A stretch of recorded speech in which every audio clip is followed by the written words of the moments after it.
So Diamond T-Mac, one of the best cards in the game. It's a 6'8" player who can shoot, get to the basket, can pass, and play a little bit of defense, and block shots for some reason. But the thing is, this card, right now, if you want to buy it, is 300k.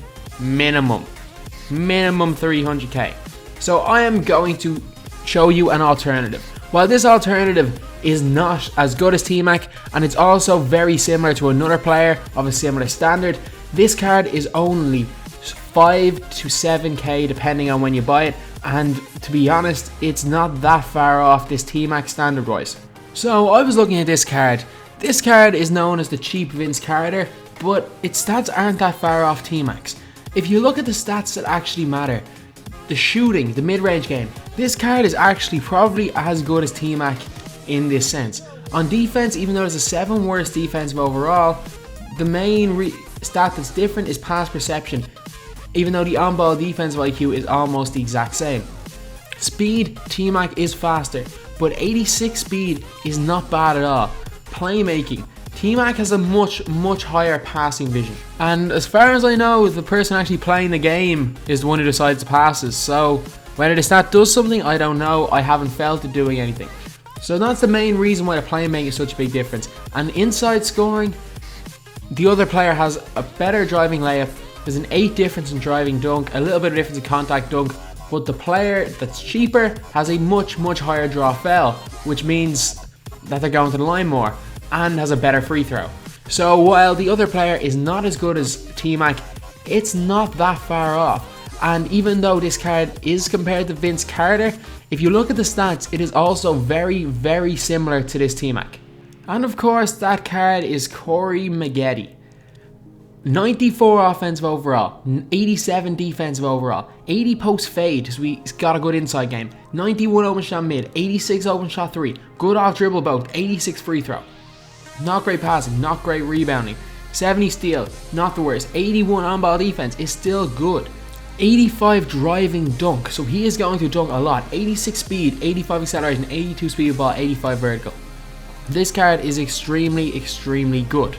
But as everyone should know by now, stats don't mean everything. And in game, this card is as good as his stats show. Really good mid-range shot. Not a great 3 from my experience, but it might have just been an off game for me. He can go to the basket extremely well. His dunk animations are really good, rarely gets blocked dunking, and can finish really well at the basket. Gets a ton of and ones. You'll see it in these clips. Can act as a point guard, can act as your main ball handler. I wouldn't use him there, but he can. That's 3 and 1s in this game from him. And this is play of the game. While he's not going to get many blocks or steals, he still plays decent defense. Gets a stop over Michael Jordan.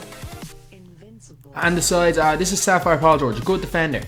I'm trying to get by him, Not working. This guy I played was a good enough player. So I decide back down.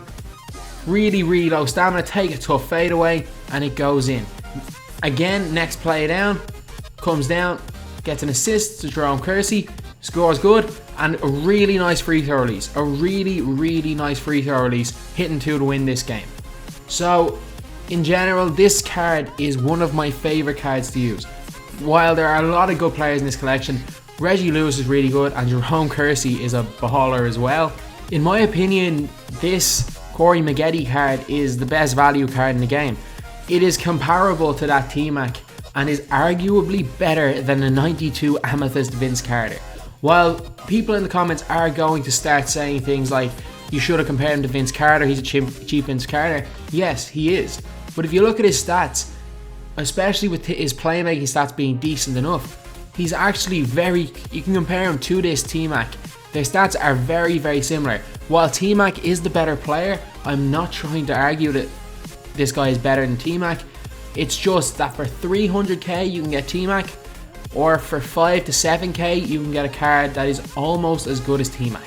So yeah, if you're considering buying T-Mac, I don't see any reason to buy this card when there are cards like McGrady on the market for so cheap.